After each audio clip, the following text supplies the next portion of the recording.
Hi Trevor, this is just a quick video response to your question about your Bosch dishwasher. You say you've got model number SMS58E22GB. Firstly, that is an incomplete model number.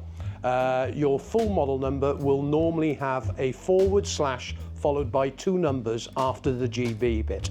And what I'm going to do for you is put a web page together, and I'll put the link in the description below here for you to go through to the page. It will have exploded diagrams of your machine and associated videos with what we're going to discuss now with regards to the question that you've sent in. And you've basically said your dishwasher does not empty, starts the cycle but does not pump out the water that's already in the machine. Also, on some programs it's going through the whole cycle, but still there's water in the machine at the end. The check water code appears, and I have different cycles that work and some that don't work.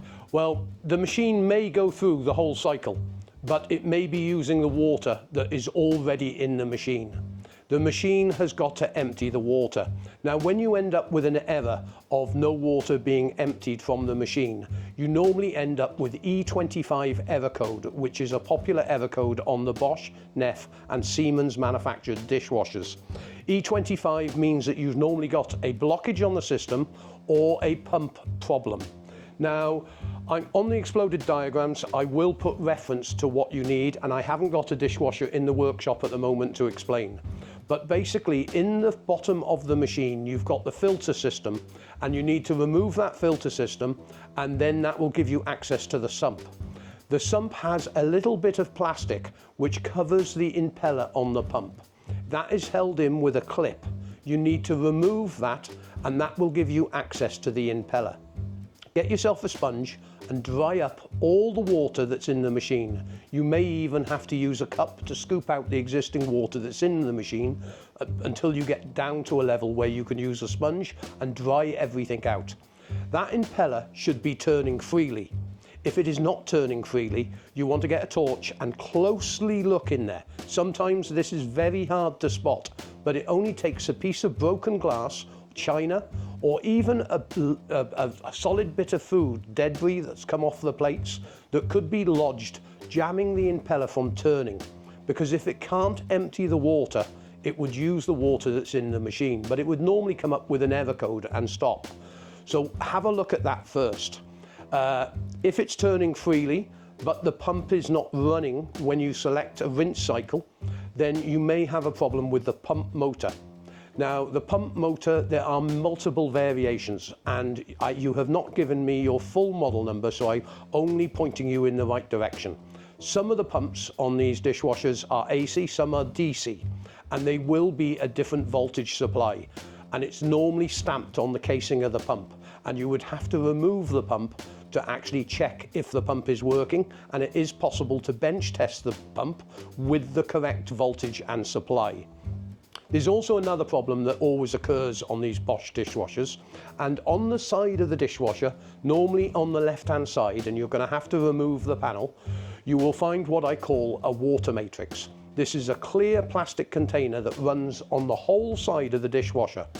You have an impeller in there which measures the water going into the machine, but that's not the problem. If you look closely, there is a pipe running from the pump or the sump all the way to this matrix, and sometimes, because the wastewater is pumped through this system, it can clog up. Now, normally you can visibly see the blockage that's taking place, but they are a real pain in the posterior with regards cleaning.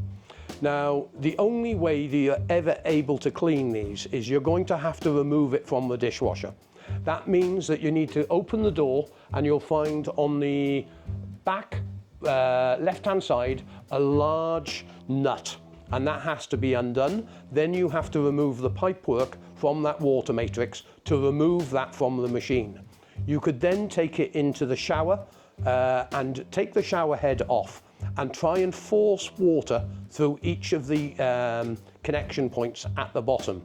Now, by giving it a tap, and be gentle not to crack it, you may be able to dislodge the crud that is in there.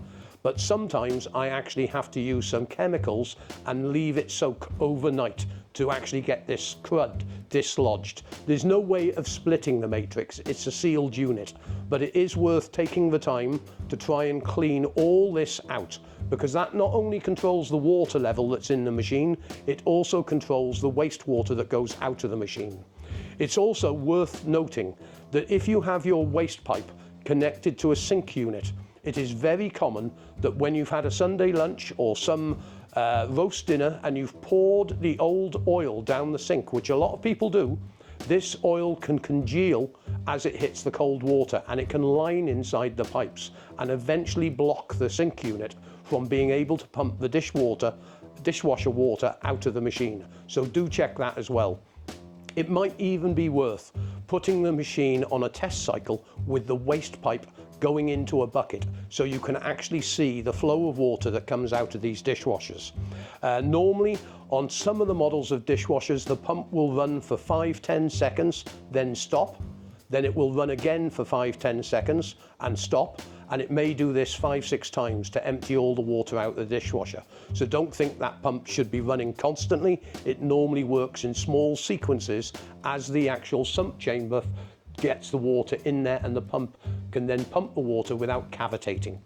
I hope all this information helps you in diagnosing the problem.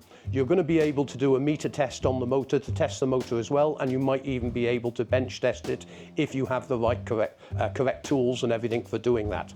But do take your time. It does take you a bit of time to actually get the pump out. It's normally held with a couple of clips, but I have got some detailed videos that I'll put on this page for you. And the page will also have exploded diagrams of your machine so you can see where every component is, and it will also have a list of full parts available for the machine. But do make sure you get your full model number off the identification plate. And sometimes this number is etched into the stainless steel on the door, so do closely look at the edge of the door as you open it up, and you will see this writing etched into the stainless steel. Anyway, hope all this information is useful to you, and if you need any further help, feel free to use the Contact Us page and give us a shout if you need further assistance. Thanks very much indeed for contacting us.